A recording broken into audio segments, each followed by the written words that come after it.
Coming up next on Cordisco's Corner. Ousted Dem warns of 2022 bloodbath. Says what's going on with Biden almost feels like elder abuse. Yeah. Hi, folks. Welcome to Cordisco's Corner. Unfiltered commentary. Not your truth, the real truth. Please like, share, and subscribe. And as always, thank you for your support.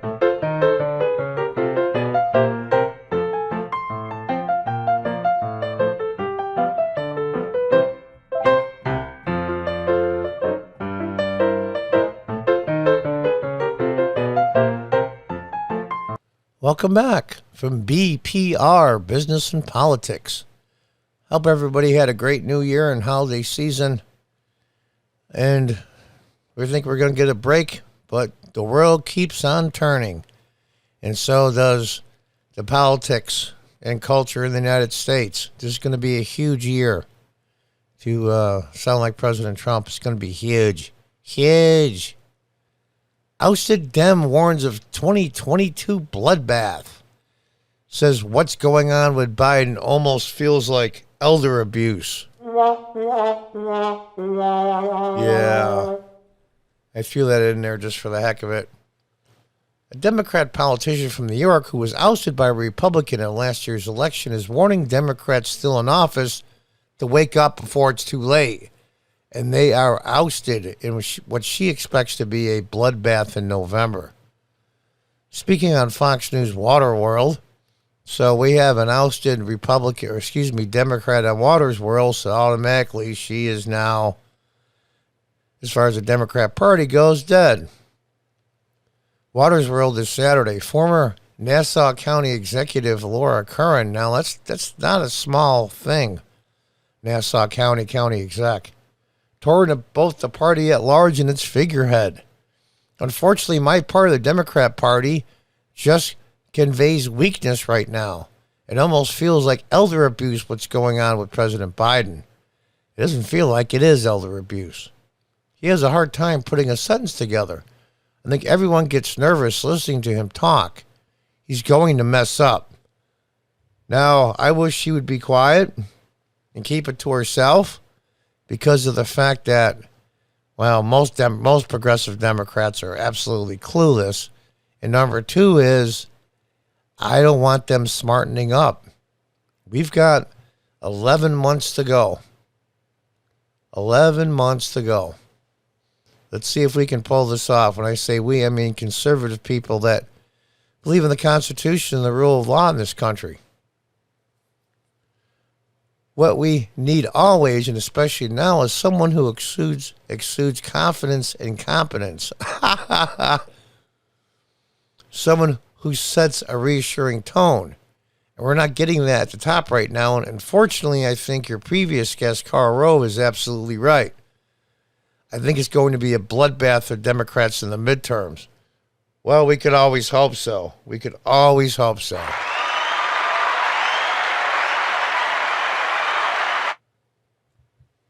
She wasn't wrong. Though Nassau County residents overwhelmingly voted against former President Donald Trump in the 2016 and 20 elections, last year these same residents voted overwhelmingly for Republicans, according to the New York Times. Now, that's the thing that I feel a little uneasy about. If President Trump decides to run again, I'm afraid that the Democrats that the Republicans have picked up will vote for whoever the Democrat is just because it's not Trump again. That's a huge fear of mine. Even though I think, honestly and truly, if election were held today, a primary, I would certainly vote for President Trump over Ron DeSantis or whoever else was in the mix. I really and truly would. It's one of those catch-22 things. Trump needs to finish what he started. And he'll do it. You know, everybody says he has a big ego and all that, and I get it. And I don't have a problem with that. I mean, I would be, if I felt like things weren't kosher, so to speak, in the election, I would feel that badly too. I wish he would tone down the rhetoric, though, on that topic and move on, because nothing's going to change that. Nothing. Across the country, Democrats witnessed an intense backlash on Election Day. As the party suffered major losses in Virginia and many suburban counties like Nassau, where Democrat leaders were swept from office by Republicans. Not only did a Republican win the election for county executive, a Republican likewise won the election for district attorney, and other Republicans won the election for the county controller. Speaking with the Times, local residents said they voted with Republicans because of the frustration with President Biden and the wider Democrat Party.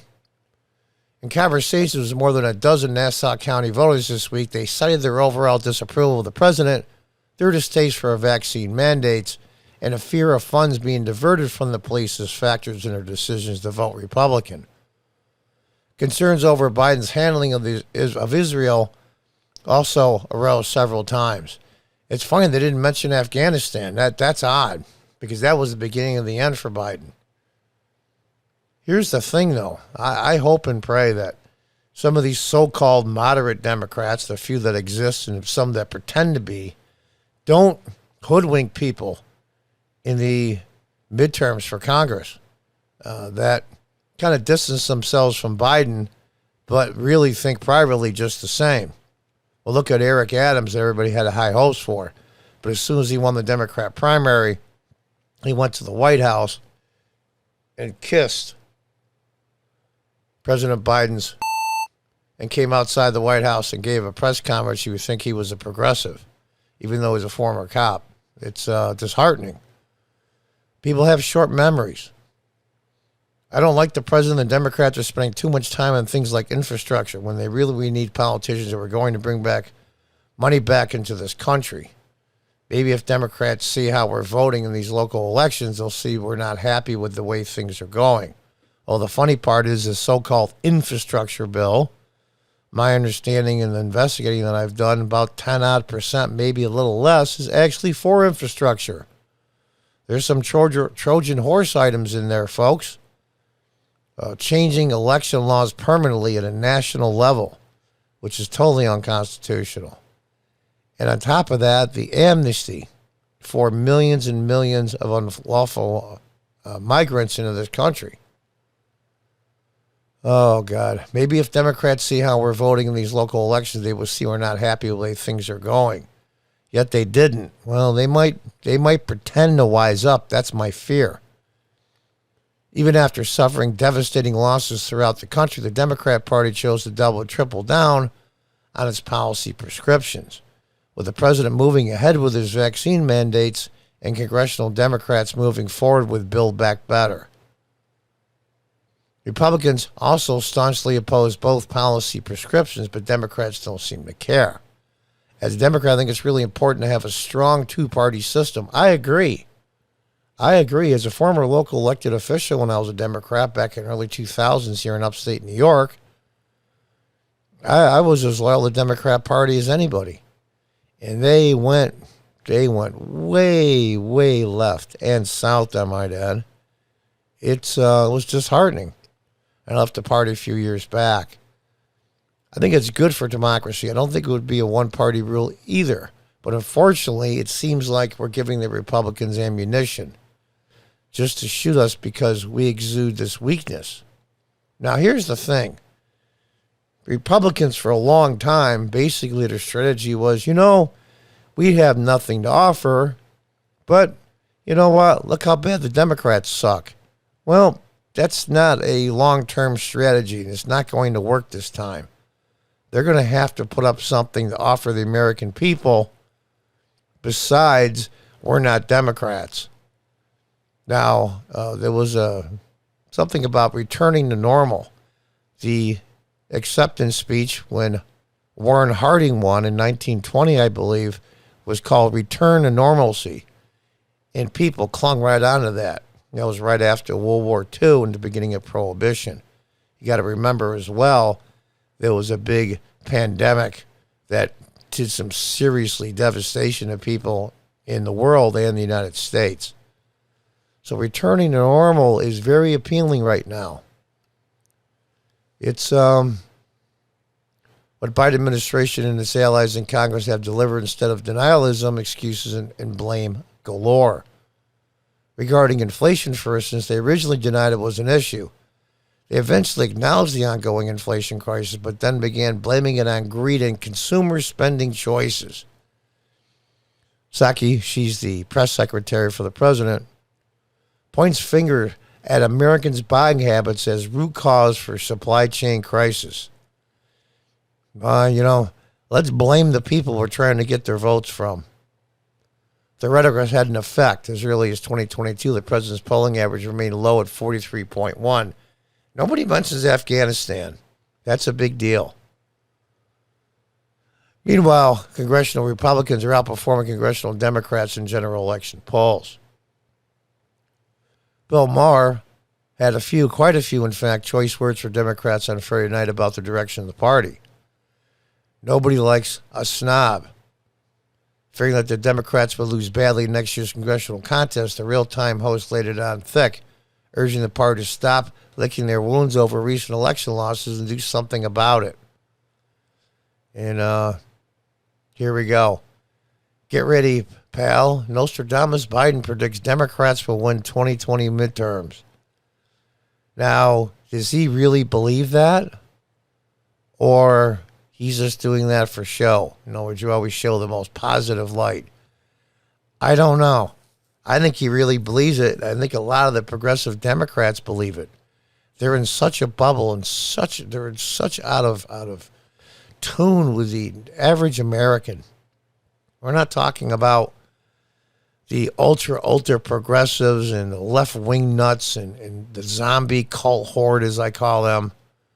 There's a whole bunch of millions and millions of people in the middle that are going like, what? What are you doing? Like when I was a Democrat. But are they going to be mad enough? Are they going to be upset enough?